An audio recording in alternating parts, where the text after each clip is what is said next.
ইয়াযিল্লুহুমুল্লাহু ফি যিল্লিহি। সাত প্রকারের লোক আল্লাহর ছায়া, রহমতের ছায়া থাকবে। এখন আপনারা মনে করতে পারেন বিল্ডিং ওইটার ছায়া নেই, আরেকটার তো গাছের নিচে মনে ছায়া আছে, ওইটার দ্বারা আছে একটু দাঁড়াইলাম। আল্লাহ বলেন, আল্লাহ রাসূল বলেন, লা ইয়াউমা লা জিল্লা ইল্লা জিল্লুহু। হাসরের মাঠে আল্লাহর এই রহমতের ছায়া তারা ছাড়া আর কোনো ছায়া থাকতো না। আর এই ছায়া এমন এক জায়গা যে টেলা টেলে কইরা খেজা কইরা যে ঢুকি যাইতে এই সুযোগ নাই। আমরা তো মেঘ তুফান হইলে ধরেন মসজিদে মানুষ আটে না, 200 জন, আরো খেজা করে আমরা 50 জন ঢুকি যাই। জোরে বলেন ঠিক না বেঠিক? কোনো সমস্যা হইলে। কিন্তু আল্লাহর আরশের ছায়ার তলে, রহমতের ছায়ার তলে খেজা করে ঢুকার সুযোগ নাই। কেন? পারমিশন থাকতে হবে। পারমিশন যদি না থাকে সুযোগ নাই ঢুকার। আল্লাহ বলেন এই পারমিটটা পাবে 7 প্রকারের লোক। কয় প্রকারের লোক? আল্লাহ রাসূল বলেন 7 প্রকারের লোক। এই 7 শ্রেণীর লোক এই আরশের ছায়ার তলে থাকবে। এর মধ্যে 1 নম্বর হলো আল্লাহ রাসূল বলেন আল্লাহ ইমামুন আদিলুন, ন্যায়পরায়ণ বাদশা। ন্যায়পরায়ণ বাদশা, ইনসাফকার বাদশা, ইনসাফ বিচারক। গত সপ্তাহে আমি অন্য আলোচনার প্রসঙ্গে কিছু আসছিল। ইনসাফ করা, ইনসাফ এটা সাধারণ বিষয় নয়, সাধারণ বিষয় নয়, অসাধারণ বিষয়। সবাইকে আল্লাহ মুরব্বিয়াতা সবাইরে দেয় না, না সবাই পায়? সবাই পায় না, এটা আল্লাহ প্রদত্ত। 2 ভাই, তো 1 ভাই একটু বুকা সুকা ক্ষেত খামারি করে, আর আরেক ভাই এলাকার মাতব্বর বিচারক, ভালো বিচারক, ন্যায় বিচারক। এই যে বুকা টুকা ভাই, এই বেচারা করছে কি, বিয়া শাদী করানোর পরে তার স্ত্রী কিছু বুঝে সুঝিয়া কিছু বুদ্ধি হয়ে গেছে। তো বুদ্ধি হওয়ার পরে বাইরে হয়, ভাই বাবার যে সম্পদ তা পাট্টা দিলেন, আমার অংশ যাক নাই, আমার অংশ যাক নাই, পাট্টা দিলেন। তো ভাই কইতেছেন, তুই যদি আলগাইয়া থাকতে পারস তো ভালো, সমস্যা নাই। বাবার সম্পদ যা আছে, তুই অর্ধেকের মালিক, আমি অর্ধেকের মালিক।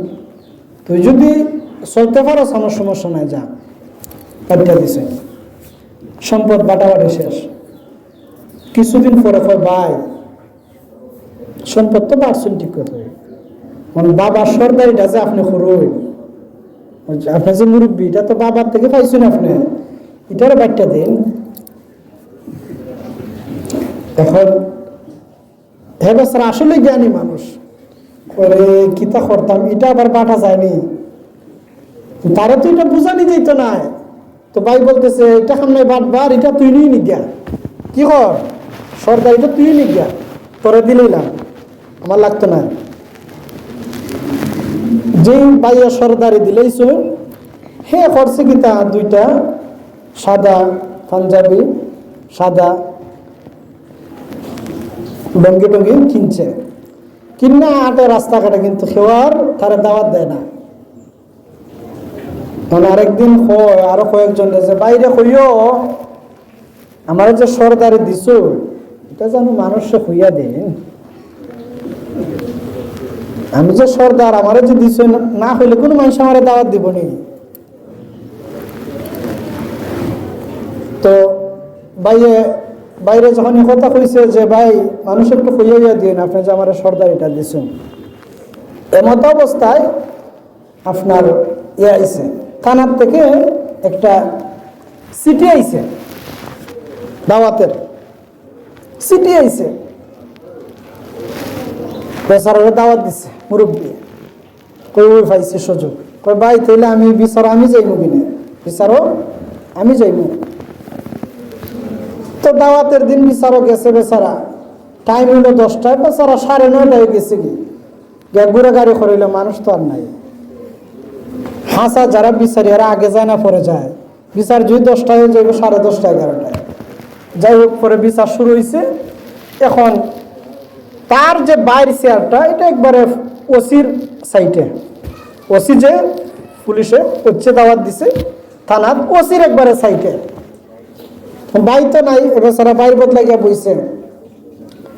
ঘটনাক্রমে এই ওসি সাহেবের মাথার মাঝে চুল নাই, মাথার মাঝে কি নাই, চুল নাই, টাক মাথা, আর শীতকালীন রোদ, টাক মাথার মধ্যে দেখবেন যদি তেল দেওয়া রোদ পড়ে চিকচিকি করে, তো খালি ওসি সাহেবের মাথার দিকে তাকায়। কতক্ষণ পরে হয়, ওসি সাহেব আপনার মাথাটা বড় সুন্দর।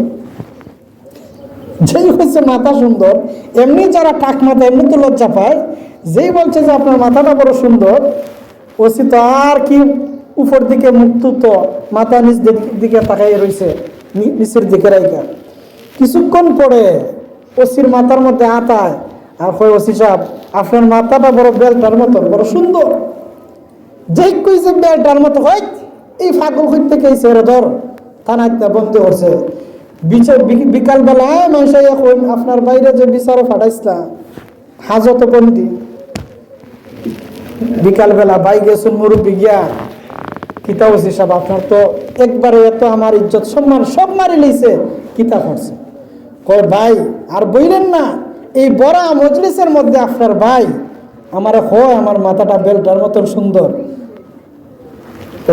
স্যার এখন ওসি সাহেব দাঁড়েন, তার একটু বার করে দিন, আমি কিছু চেষ্টা করি। বার করে কয়েকটা থাপ্পড় গালের মধ্যে দিয়া কইতেছেন, পেটার মাথা, ওসি সাহেবের মাথা বেয়া লইব না থা লইব, এটা তুই খেলাই হইতে, এটা তোর বিষয় না। থাপ্পড় উপর হঠাৎ দিয়া শেষ।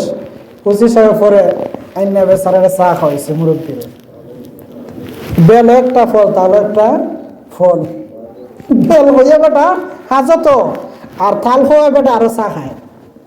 তো বলছিলাম এটাই যে বিচার করার যে ক্ষমতা, এটা কিন্তু সবাইকে আল্লাহ দেয় নাই, এটা আলাদা একটা ক্ষমতা। এখন আমরা এই ক্ষমতা পাইয়া হাসারে মিশা, মিশারে হাসা, ন্যায় রে অন্যায়, অন্যায় রে ন্যায় করি কিনা। বিশেষ করে ভিলেজ পলিটিক্স, গ্রাম্য আদালত যেগুলা হয়, গ্রাম্য বিচার সালিশ, এটা বড় জঘন্য। সঠিক বিচারক আছেন, ইনসাফগার বিচারক আছেন, কিন্তু গ্রাম্য বিচারক প্রায় এরকম হয়, টাকা 200-500 যে যেমনি যত বেশি দিতে পারে ওদিকেই টানাটানি। এই জন্যে আল্লাহ রসুল সাল্লাল্লাহু আলাইহি ওয়াসাল্লাম বলেন, বিচারক এটা সাধারণ বিষয় নয়, সবাইকে আল্লাহ এই ক্ষমতা দেয় না। অনেক মূর্খ মানুষ দেখবেন আপনার বিভিন্ন সমস্যার সমাধান করে, আল্লাহ দিয়া দিছে। অনেক জ্ঞানী মানুষ বিচার করতে পারে না, শিক্ষিত মানুষ বিচার করার এই ক্ষমতা আল্লাহ দেয় নাই, আলাদা। এই ক্ষমতা পাইয়া এটার কি করুন, ইনসাফ করুন, ক্ষমতার সঠিক ব্যবহার করুন। ক্ষমতার অপব্যবহার করলেই ধরা খাইছে। যেমন বিগত সরকার, এটা তো জ্বলন্ত প্রমাণ আমাদের সামনে। এইভাবে নমরুদ, ফেরাউন, হামান, সাদ্দাত, যারা যত ক্ষমতা পাইয়া যদি ক্ষমতার অপব্যবহার করে, আল্লাহর কাছে ছাড় নেই। আল্লাহ ছাড় দেন কিন্তু ছেড়ে দেন না, ছাড় দেয় দেখি কতটুকু যাইতে পারে। লিমিটেশন আছে, একটা সীমাবদ্ধতা আছে। আপনি যখন লিমিট ক্রস করে ফেলবেন, তখন আল্লাহ ইন্নাকা লাশাদীদ, আল্লাহর ধরা, আল্লাহর পাকড়াও বড় মারাত্মক। আল্লাহ ধরলে সহজে ছাড় পাওয়া যায় না, আল্লাহর ধরা বড় মারাত্মক। তখন সেখান থেকে আর ফিরে আসার সুযোগ নাই। ফেরাউন মুসা আলাইহিস সালামের সাথে অন্যায় জুলুম অত্যাচার করলো, বনি ইসরাঈলের সাথে জুলুম করলো। যখন নীল দরিয়ার ফেকাইয়া মারা যাইবে অবস্থা, তখন হয় আমানতু বিল্লাহ, হ্যাঁ মুসা তোর খুদার উপর আমি কি করলাম, ঈমান আনলাম, আমারে বাঁচা। আল্লাহ এখন আর সুযোগ নাই। ফেরাউন, নমরুদ, তারপরে কারুন। মুসা আলাইহিস সালাম বলেন, কারুন জাকাত দেও মালের। মালের জাকাত কেন দিব, এটা আমার সম্পদ। আমি ইনকাম করছি কষ্ট করে, জাকাত কেন দিব? আল্লাহ পাক রব্বুল আলামিন ধরে ফেললেন, হাঁটু পর্যন্ত গেড়ে গেল, মাটির নিচে চলে গেল। কারণ ভাবছে বাঁচি যাইব, কোমর পর্যন্ত বাচ্চা বাঁচি যাইব ভাবছে, বুক পর্যন্ত গলা পর্যন্ত যখন চলে গেছে, কারণ কয় আর তো বাঁচার সুযোগ নাই। এখন কয় মুসা, আমার যত সম্পদ তোরে আর তোর আল্লাহরে দিয়ে দিলাম, আমার এর পরও বাঁচা। আল্লাহ এখন আর সুযোগ নাই। এই জন্য ধরে ধরে ধরে আনা, ধরলে আল্লাহ ছাড়ে না। এই জন্যে আল্লাহর কাছে আমরা তো গুনাহ হবে, আমরা মানুষ হিসেবে গুনাহ হয় না এমন কোনো কথা নয়, গুনাহ হয়, কিন্তু আল্লাহর কাছে মাফ চাওন, তওবা করুন। আর ওই যে বললাম বিচারক, এটা সবাই হইতে পারে না।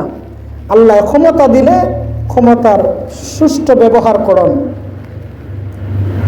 এই জন্যে আল্লাহ রাসূল সাল্লাল্লাহু আলাইহি সাল্লাম বলেন, এটা বড় অত্যন্ত গুরুত্বপূর্ণ একটা জায়গা, জিনিস। এই জন্যে আল্লাহ সম্মানটাও দিচ্ছেন ওই রকম। যদি কোনো মানুষ বিচারক হওয়ার পরে, বিচারের বিভিন্ন ধাপ আছে, গত সপ্তাহে আমি বলছি, একেবারে আপনার ব্যক্তিগত বিষয় থেকে নিয়ে একেবারে রাষ্ট্র আন্তর্জাতিক পর্যন্ত যে যেই পরিমণ্ডলের দায়িত্বশীল, সেই দায়িত্বের মধ্যে কি করবেন? ইনসাফ করবেন। যদি ইনসাফ করতে পারেন, আল্লাহ পাক রব্বুল আলামিন যেমন সম্মানের বিষয়টা আপনাকে দিছিলেন, এটার যদি আপনি সুষ্ঠু ব্যবহার করেন, সৎ ব্যবহার করেন, আপনার সম্মানটা আল্লাহ বলবৎ রাখবেন। এই জন্য হাসরের মাঠে এত ভয়াবহ অবস্থার মধ্যেও আল্লাহ আপনাকে আল্লাহর আরশের ছায়ার তলে জায়গা দিয়া, সম্মানের জায়গা দিয়া দিবেন। জোরে বলেন সুবহানাল্লাহ। এই জন্য প্রতি ক্ষেত্রে আমাদের ইনসাফ করা দরকার। সমাজের মধ্যে যদি ইনসাফ প্রতিষ্ঠা হয়ে যায়, এই এক জিনিস, একটা বিষয় ইনসাফ, এই শব্দের যদি প্রয়োগটা হয়ে যায়, প্রায় দেখবেন আপনার প্রায় 6 ভাগের 1 ভাগ সমাধা হয়ে গেছে। আল্লাহ সূরা নাহলের আরেক আয়াতের মধ্যে বলছেন 6টা বিষয়ের কথা, ইন্নাল্লাহা ইয়ামুরু বিল আদলি ওয়াল ইহসান ওয়া ইতাই যিল কুরবা ওয়া ইয়ানহা আনিল ফাহশাই ওয়াল মুনকারি ওয়াল বাগয়। এই আয়াতের মধ্যে 6টা কথার কথা বলছেন। এই 6 কথার এই আয়াতকে হাদিস শরীফে আল্লাহ রাসূল বলেন, এই এক আয়াতের মধ্যে কোরআনের যত বিধিবিধান আছে, আল্লাহ সবকিছুর সার সংক্ষেপ এই আয়াতের মধ্যে ঢুকাই দিয়েছেন। জোরে বলেন সুবহানাল্লাহ। এই জন্য আমি বললাম, কোনো মানুষ যদি, কোনো সমাজের মধ্যে যদি, কোনো পরিবারের মধ্যে যদি এই একটা ইনসাফ শব্দটা যদি আপনার প্রয়োগ হয়ে যায়, প্রায় 6 ভাগের 1 ভাগ কি আরো বেশি সমাধা হয়ে যাবে। এই জন্য আল্লাহ যেন আমাদেরকে ইনসাফ প্রতিষ্ঠা করার তৌফিক দেন। সবাই